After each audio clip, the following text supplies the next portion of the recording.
Hi, this is Eddie Hill of the Eddie and Ursa Hill Top Fuel Drag Racing team. If you're a mature drag racing fan, you may know of us as the only Top Fuel team that's ever won the Top Fuel Championship on land and water and set the official national records. But today we're talking about this Ariel Atom that I've got for sale. This is one of the early ones that had the Chevy engines in them. Jay Leno got number one almost 10 years ago, and about the same time, right after he got his, I got mine. This is number 72 that I've got for sale now. I love the car, but I loved it so much that I got the dealership several years ago, and have since sold 25 of the cars, 25 of the Ariel Atoms.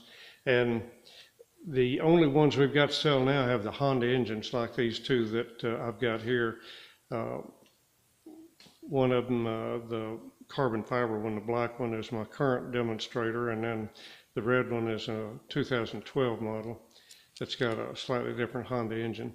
But anyway, I've got these two here, and I've got two more Hondas up at the factory at TMI ready for delivery if somebody wants a brand new one. But this one will be a good deal for somebody if you want an extreme Atom for real competition, if you want one that really hauls the mail. I've got all these wheels and tires that go with it, and an extra race engine that I built for it goes with the sail.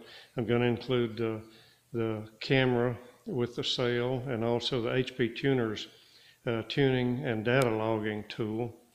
You shouldn't have to buy any tires in your lifetime unless you live an awful long time. These wheels are what came on the car for street use, and these are Hoosier autocross tires that I like for street R-track. If you want some treaded tires, these wheels have never even been mounted on a car. You can maybe tell that by looking at the lug nut holes, but obviously the tires are new sticker tires with treads on them. Those are Hoosier tires that are actually made to run in the rain. I'm wondering if those wouldn't make an awful good treaded street tire. I know Hoosier wouldn't recommend that, but I wonder if that wouldn't work.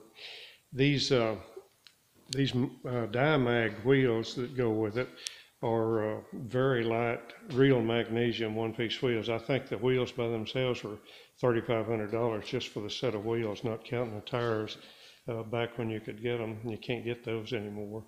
And these are new tires that are on there. I guess maybe you can probably see that. And if you want to rebuild the race engine that I built, it blew a head gasket, that needs to be fixed. But the extra engine, that race engine that goes with it, if you put that in there, you may need these killer tires, these great big 13 wides.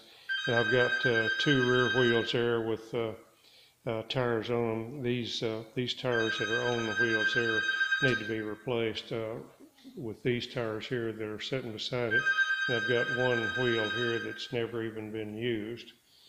The car, as you can see here, probably is got all the carbon fiber stuff. It's got the carbon fiber hood or bonnet that they call it. Got the beautiful carbon fiber wings. Got carbon fiber mirrors. Got carbon fiber snorkel and scoop back here. These carbon fiber wings are beautiful. These are prettier than the ones that I had on my Top Fuel car. This car now has got a brand new Chevy crate engine, LSJ engine, that I put in it for the sale, in addition to that race engine that goes with it that does need a head gasket repair. This has got the high-tech stainless steel and then jet hot coated exhaust system for it. And I've got three different Flowmaster mufflers that go with it. I've got one that's not much louder than stock. This is the loudest muffler of the three. This is what I call the loudest race muffler, and then there's another race muffler that's a little bit quieter than this one, and in between this and the more or less stock replacement. This car's got the Master Lube pre-oiler system, which is this aluminum canister here that pre-oils the engine. Every time you start it up, as soon as you turn the key, it's got full oil pressure before the engine even turns over, and that's all automatic. And also it keeps the engine from ever losing oil pressure on the track under high G loading. It's got an engine breather canister back here you can see in there that lets the engine breathe but without losing oil. It's got a little drain on the bottom of it that you can open up, and every once in a while you might get a spoonful of oil out of the bottom, but not much. This has got the Coney double adjustable shocks with it. And one of the main features of these Atom cars is the fact that it does have push rod suspension. Push rod comes from the wheel up to a rocker arm. Rocker arm's got a step up ratio to where the shock moves further than the push rod does. So the shocks, or dampers you're really supposed to call them, the dampers have an awful lot of control over what happens at the wheel that way. This has got the little red helper springs, which give you a soft and pliable ride on the track. On the street, soft and pliable ride on the street. But then on the track, as soon as you get heavy on the brakes, we'll lay coil bind, and then the heavy springs take over. So what it does, gives you a soft ride on the street, but it limits the dive and the squat and the lean in the corners. Kind of the best of both worlds. This car's got individually adjustable seats. You can move them just like a conventional car by lifting that bar in front of the seat and just slide it forward or back on the runners. And these are upholstered and comfortable. These are really nice seats. They don't do that anymore. That's a pretty nice feature for somebody who wants adjustable, comfortable seats. The camera goes with the car, the GoPro camera. Here's the mount for it. It's not in a little enclosure right now, but the camera will go with that. And also I'm going to include the HP Tuners tuning tool that also lets you run data logs, so you can see how much RPM and what blower pressure is and engine temperatures and all that stuff under actual conditions where you actually run in a car either on the street or on the track.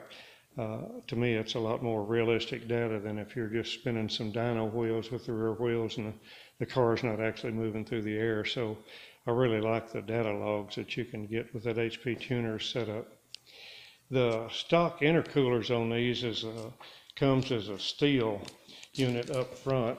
I've replaced that with this aluminum unit that I don't guess you can see it too good with this, but it's a lot better aluminum radiator, and it's big enough where it takes two fans. Really helps with the aftercooling situation. I replaced a little sight glass that fits under this little cover back here. I replaced that with a pressure tank with a high pressure cap, which really helps the aftercooling system.